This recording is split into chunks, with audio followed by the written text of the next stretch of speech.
Hello, God bless from Up Ministries. It's me, Dick Jr. I'm coming to you today to read you Ezekiel chapter 41. So I prayed and I asked God to help me to speak with you today before I started this video. I asked Him for knowledge, wisdom, and understanding, prophecy, discernment, revelation, and utterance specifically. But I suggest that you pray also anytime you place yourself in God's Word and you ask Him for knowledge, wisdom, and understanding, and He's going to give them to you. That's His promise and mine.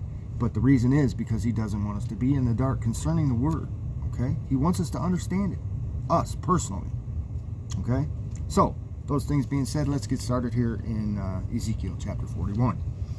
And then he brought me to the nave and measured it, and this reads like a blueprint, and that's what it is. It is the Word, so I'm going to go ahead and go through it.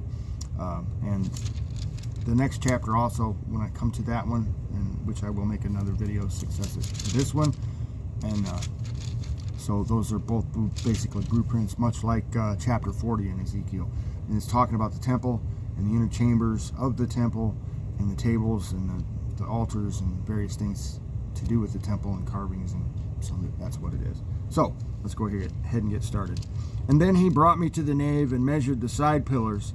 6 cubits wide on each side was the width of the side pillar. The width of the entrance was 10 cubits, and the sides of the entrance were 5 cubits on each side. And he measured the length of the nave, 40 cubits, and the width, 20 cubits. Then he went inside and measured each side pillar of the doorway, 2 cubits, and the doorway 6 cubits high, and the width of the doorway 7 cubits. He measured its length, 20 cubits, and the width, 20 cubits, before the nave. And he said to me, "This is the most holy place." Then he measured the wall of the temple, 6 cubits, and the width of the side chambers, 4 cubits, all around about the house, on every side.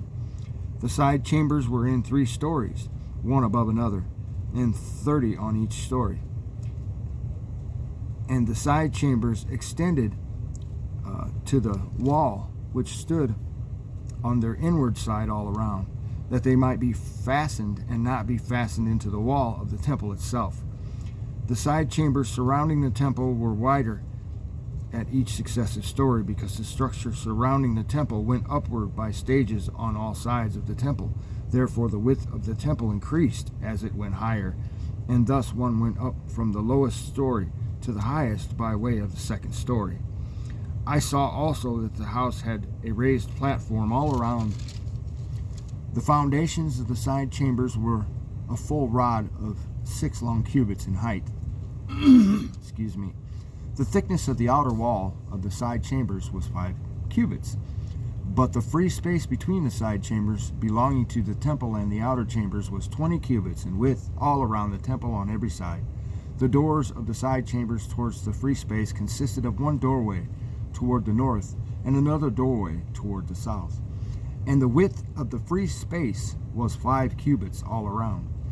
The building that was in front of the separate area at the side toward the west excuse me, was 20 cubits wide, and the wall of the building was 5 cubits thick all around, and its length was 90 cubits. Then he measured the temple, 100 cubits long. The separate area with the building and its walls were also 100 cubits long. Also the width of the front of the temple and that of the separate areas along the east side totaled 100 cubits. He measured the length of the building along the front of the separate area behind it, with a gallery on each side, 100 cubits. He also measured the inner nave and the porches of the court, the thresholds, the latticed windows, and the galleries, round about their 3 stories. Opposite the threshold were paneled with wood all around and from the ground to the windows, but the windows were covered. Over the entrance and to the inner house, and on the outside and on all the wall, all around, inside and outside, by measurement. It was carved with cherubim and palm trees, and a palm tree was between cherub, and every cherub had 2 faces, a man's face towards the palm tree on one side, and a young lion's face towards the palm tree on the other side. They were carved on all the house all around, from the ground and above the entrance.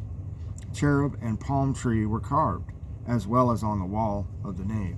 The doorposts of the nave were square.